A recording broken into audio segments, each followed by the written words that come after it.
Assalamualaikum warahmatullahi wabarakatuh. Perkenalkan, nama saya Zakia Syarifah Hasanah. Saya dari kelas BKI 5B. Nah, saya membuat video ini untuk mengulas materi tentang budaya dan gender. Nah, sebelumnya saya ingin menanyakan kepada teman-teman, apakah yang Anda ketahui tentang budaya dan gender? Pasti Anda akan kebingungan ya. Saya akan membahas materi tentang itu, jadi tidak usah khawatir. Pertama, yaitu poin pertama dalam pembahasan ini adalah budaya. Budaya dalam artian yaitu hal atau suatu hal yang bisa dijadikan sebagai identitas unik atau khas bagi suatu daerah, suatu kelompok, atau mungkin suatu budaya atau suatu masyarakat begitu, yang prosesnya terjadi secara turun-temurun.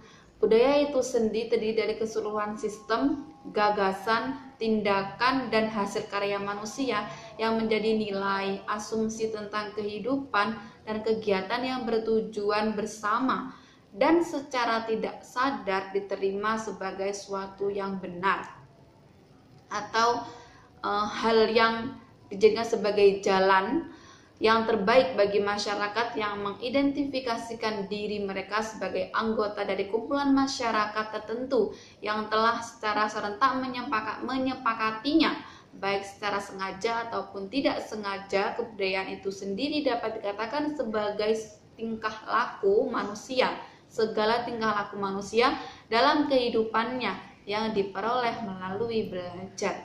Tidak hanya yang berkaitan dengan hal seni sebenarnya budaya itu, namun malah sebaliknya, segala hal yang berkaitan dengan perilaku manusia dalam kehidupannya itu justru dikategorikan sebagai suatu kebudayaan. Contohnya seperti aturan makan, terus ada sopan santun, ada upacara adat perkawinan, upacara keagamaan, atau adat istiadat lainnya. Nah, itu tidak jauh pun dari cara memilih pemimpin pun itu merupakan suatu kebudayaan tanpa kita sadari, ya kan? Nah, selanjutnya itu ada unsur dari budaya itu sendiri, itu ada 7. Yang pertama yaitu tentang sistem religi dan upacara keagamaan. Nah, unsur ini mencakup segala hal yang berkaitan dengan gagasan, pelajaran, aturan-aturan keagamaan, dongeng suci, riwayat tokoh, tata cara upacara, dan tata cara keagamaan, dan bentuk-bentuk lainnya yang tentang religi dan upacara keagamaan. Yang kedua yaitu ada unsur sistem dan organisasi kemasyarakatan. Itu mencakup dari sistem politik dari suatu masyarakat tersebut, kemudian ada struktur kesepuhan adat, upacara adat, rapat adat, kelompok gender, sistem perkawinan, dan lain-lain.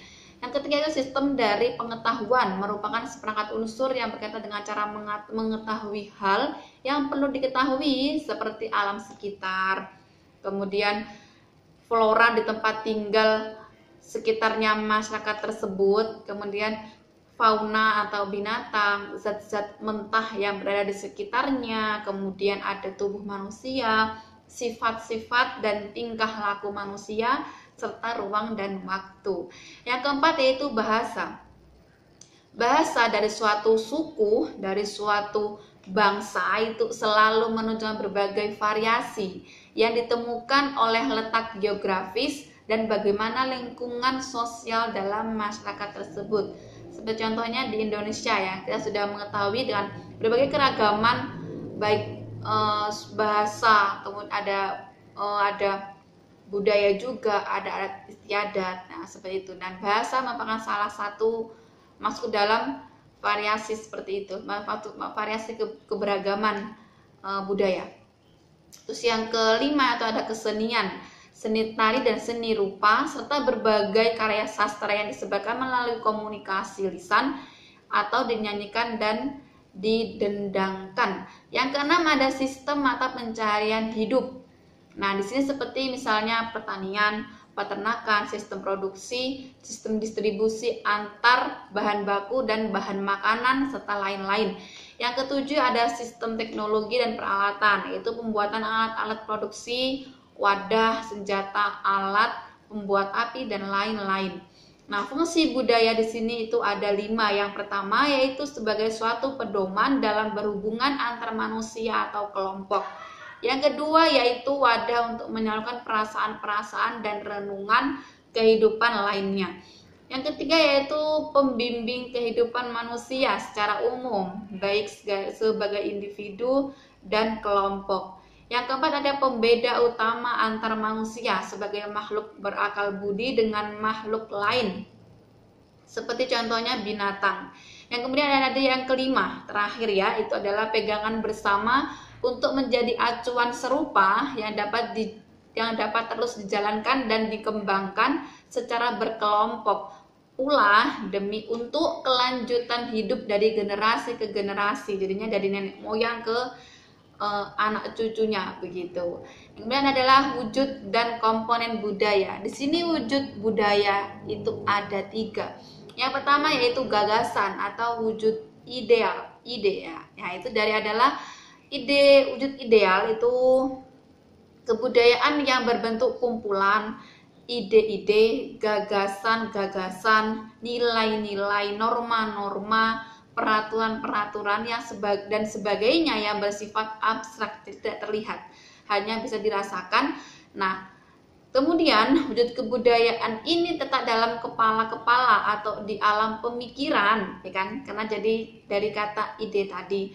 Nah, kemudian jika masyarakat tersebut menyatakan gagasannya dalam bentuk tulisan, maka yang terjadi adalah kebudayaan itu terletak di dalam buku karangan suatu pemuka atau suatu individu yang menuliskan gagasannya yang berasal dari kelompok masyarakat tertentu begitu.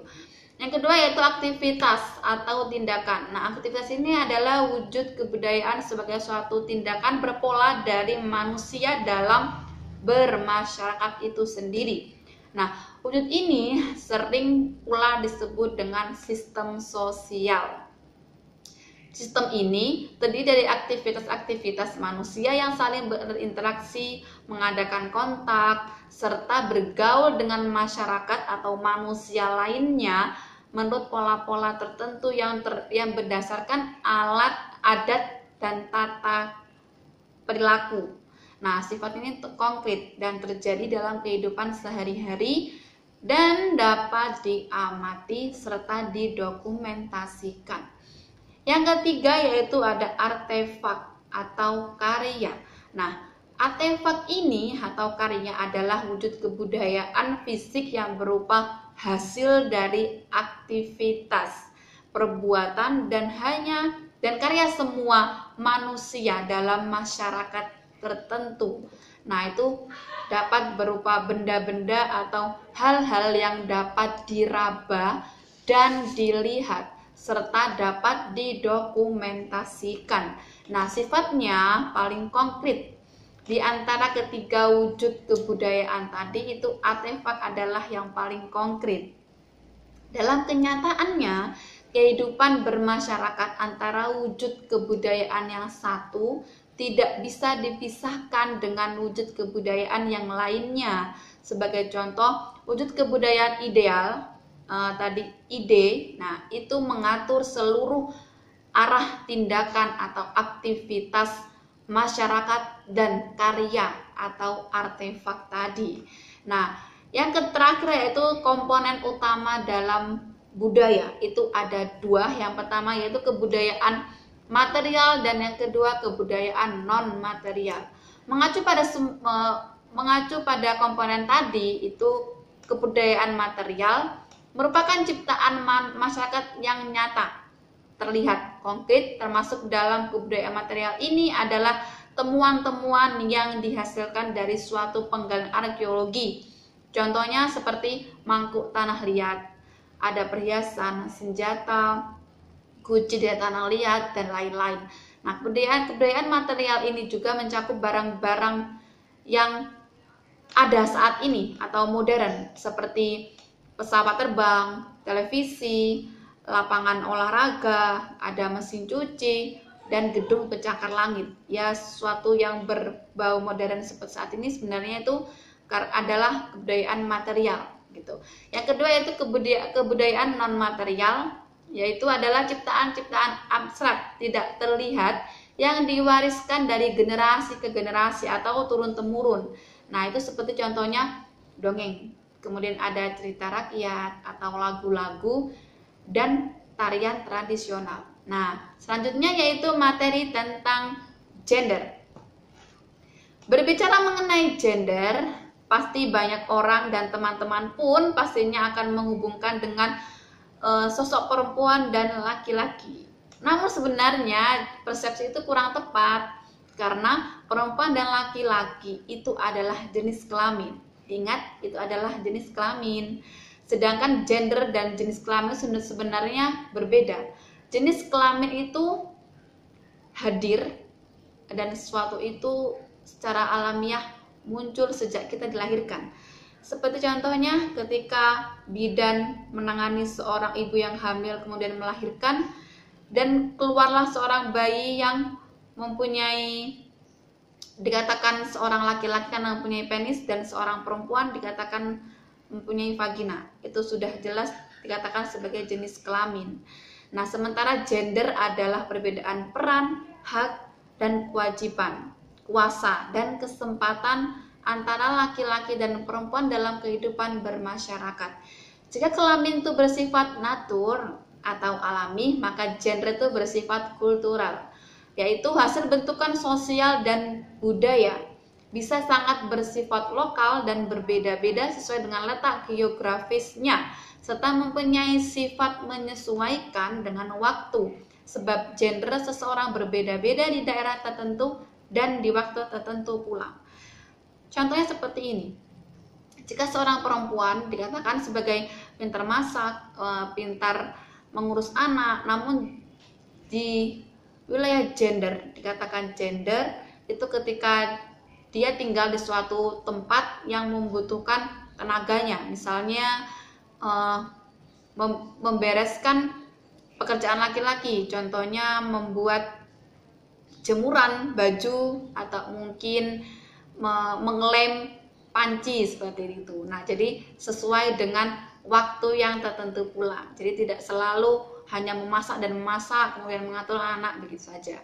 Nah, kemudian gender sendiri itu merujuk atau menjurus kepada kemaskulinan dan kefeminiman seseorang, di mana pada masa ini perbedaan akan gender menjadi sangat jelas. Perempuan di nomor 2-kan, sedangkan laki-laki di nomor 1-kan. Nah, perempuan itu tidak bisa memilih antara kelebihan dan jenis kelaminnya begitu, karena cukup dia memilih, ya dia sebagai perempuan saja begitu.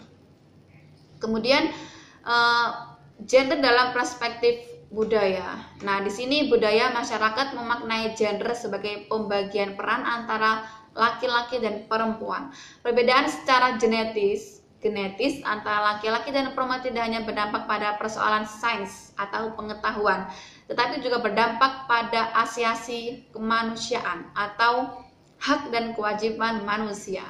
Disebutkan secara genetis yang disimpulkan legitimasi terhadap realitas sosial yang memperlakukan laki-laki sebagai jenis kelamin utama dan perempuan sebagai jenis kelamin kedua. Nah, meski begitu, sesungguhnya atribut dan beban gender tidak mesti ditentukan oleh atribut biologis. Nah, jadi di sini beban gender itu tidak hanya karena biologisnya, laki-laki ataupun perempuan. Sehingga ketika atribut jenis kelamin itu terlihat, maka pada saat itu pula konstruksi budaya mulai terbentuk. Contohnya yaitu ketika perempuan memasak, mencuci, mengurus anak, sedangkan laki-laki itu bekerja, mencari nafkah, pergi ke ladang, bercocok tanam, terus membuat perabotan rumah tangga dan lain-lain. Cukup sekian materi dari saya. Apabila ada salah kata saya mohon maaf yang sebesar-besarnya. Akhirul kalam, wabillahi taufiq wal hidayah. Wassalamualaikum warahmatullahi wabarakatuh.